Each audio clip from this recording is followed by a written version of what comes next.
afternoon, children. Welcome back to the fifth session of this civics class, and we are going to continue with chapter 17. Today I am going to cover the last topic of this chapter, that is secularism. Before coming into the topic, let me recall you something, that when we were discussing about the fundamental rights, we came across Article 25 to 28, right to freedom of religion, where we discussed about 4 provisions. That was that everyone is free to follow any religion, state does not have any religion of its own, then no religious instructions will be imparted in those institutions which is managed by state funds. So these were some of the provisions. So let me come to this topic, secularism. This word secular was added in 1976 by the 42nd Amendment Act. Now, why this was been thought that this word secular should be added in the Indian Constitution? Why it became so essential that this word secular should be added in our Indian Constitution? Behind this adding of word secular in the Indian Constitution, the motive was that time our Indian society consisted of different religions. Different religious groups were there. So, to maintain peace, no one should dominate the other religious group, and to create a harmony among different religious groups. That's why it was been felt that secular should be added in the Indian Constitution. It has 2 aspects. The first aspect is everyone is free to follow any religion of his or her choice, and every religious group has freedom to manage its own affairs. Means here no support will be given by the state or government, and everyone has got the freedom to choose any religion. No any foundation is there. And the second aspect is the state will not discriminate anyone on the basis of religion. Means religion would not be the criteria. Religion would not be the basis on which anybody can be discriminated. Because here, under this constitution, there will be impartial attitude towards everyone, because state itself does not have any religion of its own. Now there are some certain examples found in the constitution which proves the impartial attitude of being secular. Yes, we will find some examples, or we can say that in the Indian Constitution there are these things which proves that we have an impartial attitude of being secular. The first is preamble, the liberty of thought, faith, belief. So this has been included in the preamble, which is the introduction part of the Indian Constitution. As previously also we have discussed that preamble is the soul of Indian Constitution. So liberty of thought, liberty of belief, liberty of faith, which proves that we are having a secular attitude. And the second example is fundamental rights.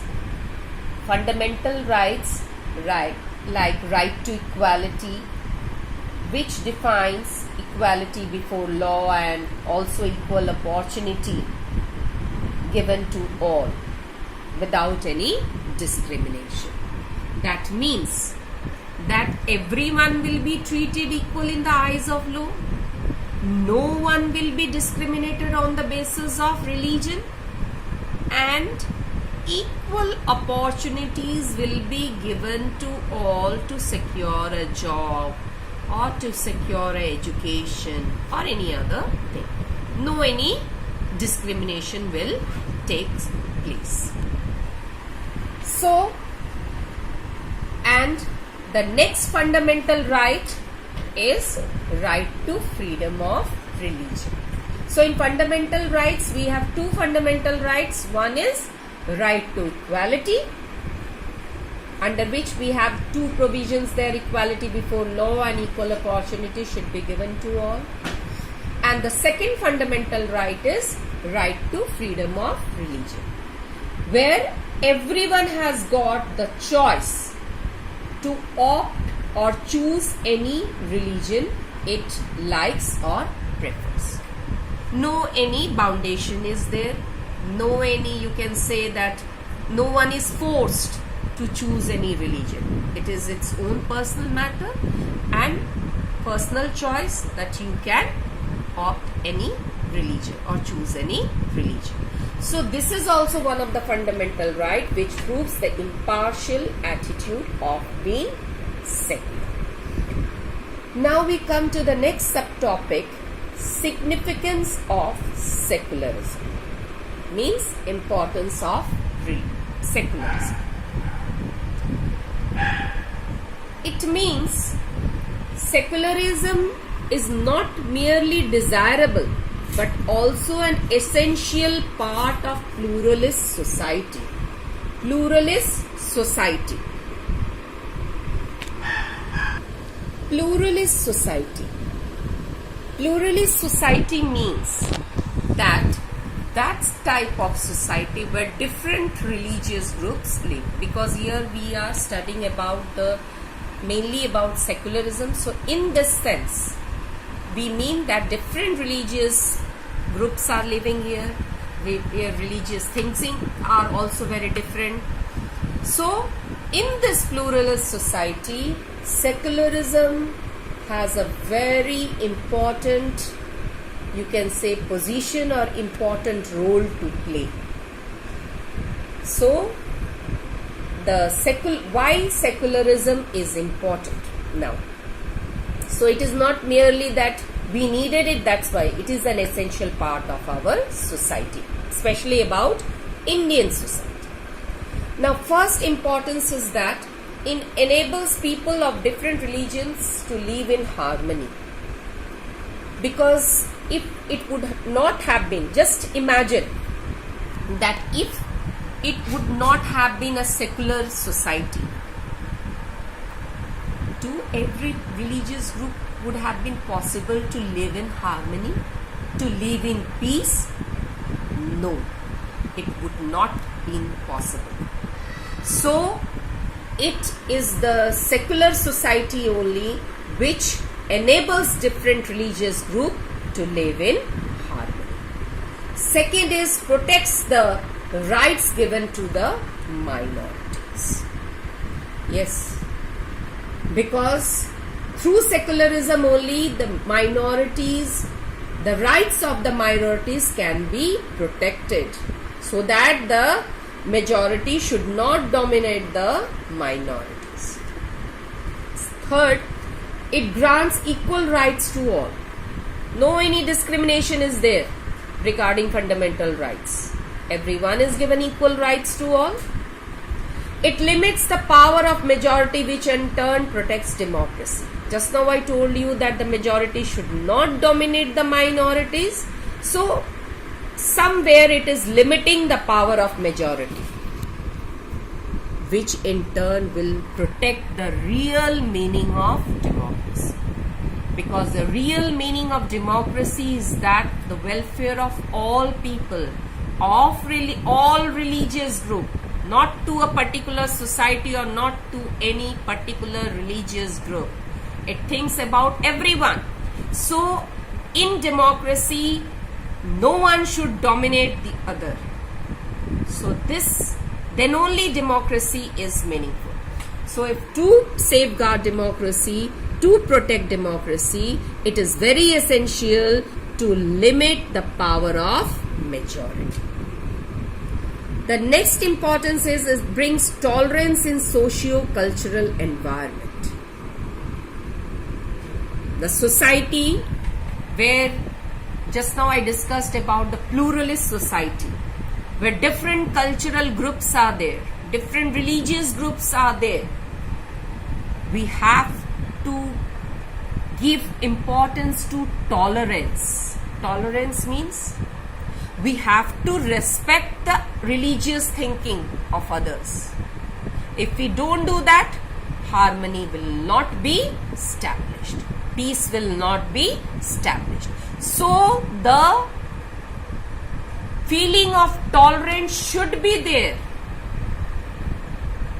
in socio-cultural environment, so that in a society where different cultural groups are there, tolerance will help us to bring harmony, will help us to bring peace in the society. And this will happen only when we have this feeling of tolerance, when we will respect the religious sentiments, the religious thinking, the culture of different groups. So these are the importance. Now we come to purpose. What is the purpose of introducing secular word in Indian Constitution? The main motive of adding this word secular in Indian Constitution was that separating religion from politics. No connection should be there between religion and politics. Because once religion will enter in politics, it will dominate it. So, religion should be separated from politics. Then only secularism will become a part of basic ideology.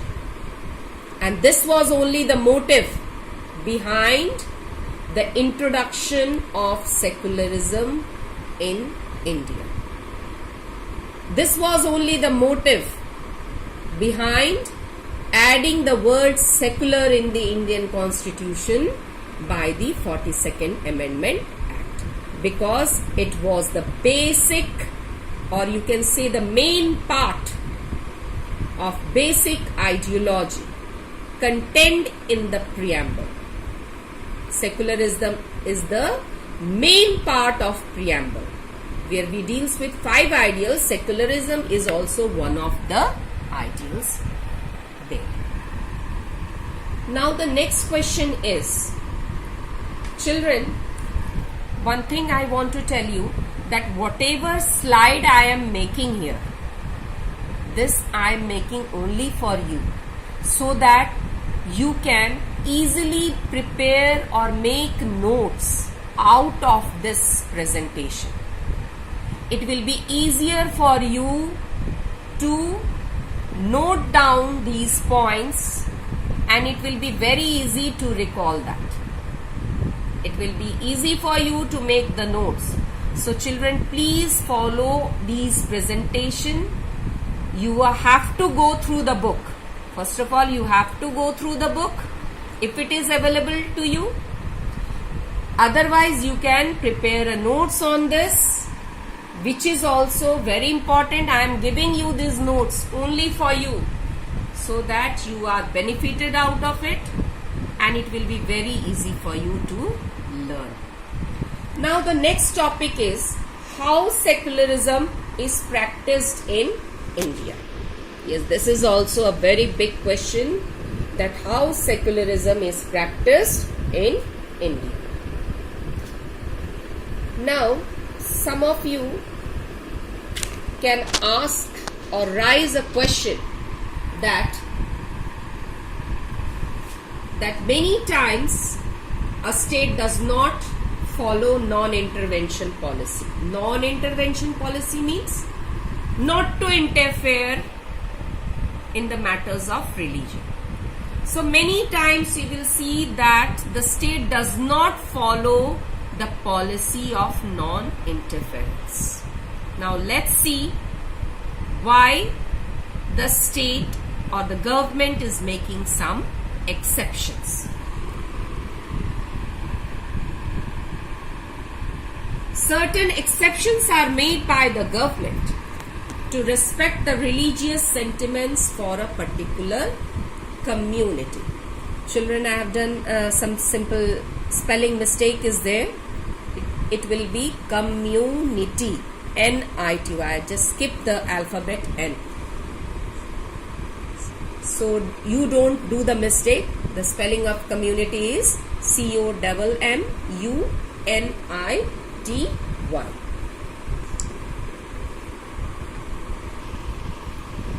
So here some certain exceptions are there which is made by the government to respect the religious sentiments for a particular community. These are some of the examples. These are some of the examples which you can say that sometimes or many times a government or a state is following this non-intervention policy. Now you can arise a question that why the government is interfering there. Yes. Why? It's a very reasonable question that why the government is interfering. Now, this question is really reasonable. Now let me clarify this answer. That wearing of pagdi and carrying of kripan. Who wears pagdi? Sikh community. And carrying of kripan, this is also belongs to a Sikh community. So these are the religious symbols which they are using. So if the state is following non-intervention policy, that means the state is respecting the religious sentiments of Sikh community.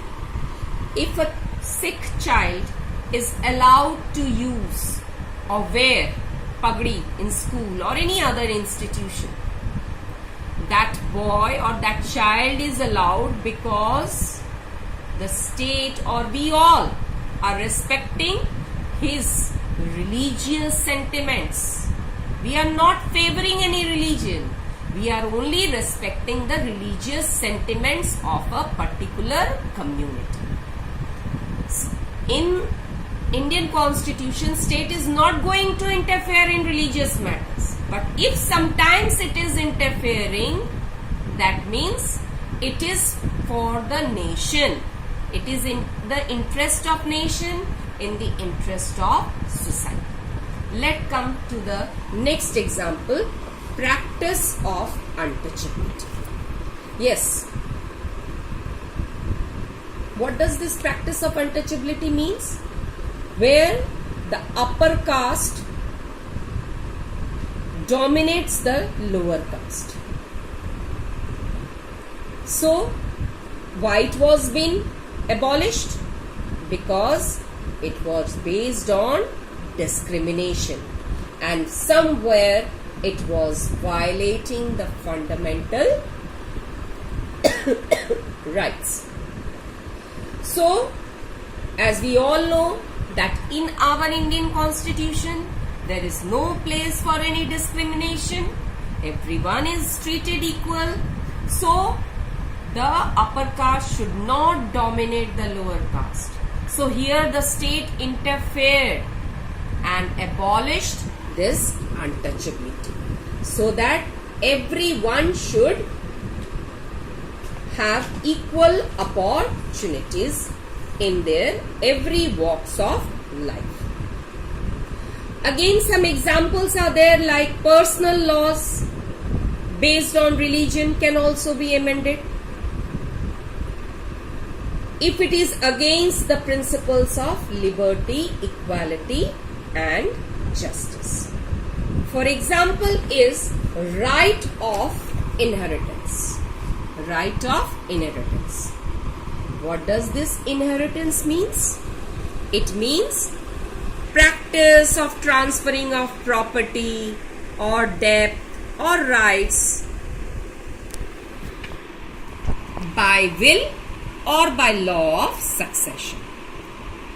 If some person is going to die, for example, by will he is transferring his or her property to anyone. So this is right of inheritance. It is not only that property only, debt. Debt means if you have taken money from anyone, that is also debt. So right of inheritance is also some examples where the government interferes. Next example, in general I am talking that just now you came across that Teen Talaq bill. Why the government declared that this Teen Talaq should not be followed in the society? Because they found out that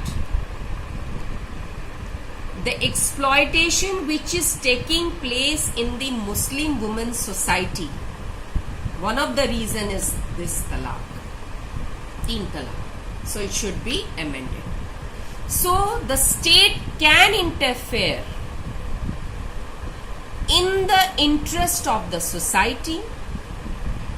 Sometimes if some social evils are present in the society, to remove those social evils, government can interfere. In our fundamental right, it was also given that the state will not give any financial aid to any religious institutions. But sometimes the government really gives some financial help to institutions. Why it gives? It is not favoring any religion, particular religion. It is, if giving any type of financial help, that means it is working for the welfare of that particular religion, in the interest of that religion. So it does not mean that it is promoting that particular religion. So in this way, our government is working and our Indian secularism is working in India. And these are some of the examples by which we can prove that certain exceptions are there by the government, or you can say in other words that the government is following a non-intervention policy in religious matter. So these are the examples by which we are proving this. So in this way only our Indian secularism is working. So I hope children you all have understood this. Please go through the video. I have given you the notes here that secularism, when it was added in the Indian Constitution, what are its two aspects, I have written there. Then these are the examples which proves that it is having an impartial attitude. Where we get those examples? Preamble, that is liberty of belief, faith. Next is fundamental rights, where I gave you the example of equality, right to equality, and freedom of religion, where it also proves that it is having impartial attitude. Next is significance of secularism. These are the significance: protect the minorities of the protect the rights of the minorities, equal rights to all, limits the power of majority, and bring tolerance. Next is your purpose, separating religion from politics and to make secularism a basic ideal of Indian constitution. How secularism is working in India. These are the examples where I gave you that certain exceptions are there. These are the examples by which I have proved those exceptions. So please go through the video, prepare the notes following the video, and today's homework is that please solve ABC of chapter 17. If you have the book, please do it in book only. If you don't have the book, then please do it in your civics copy. Thank you, children.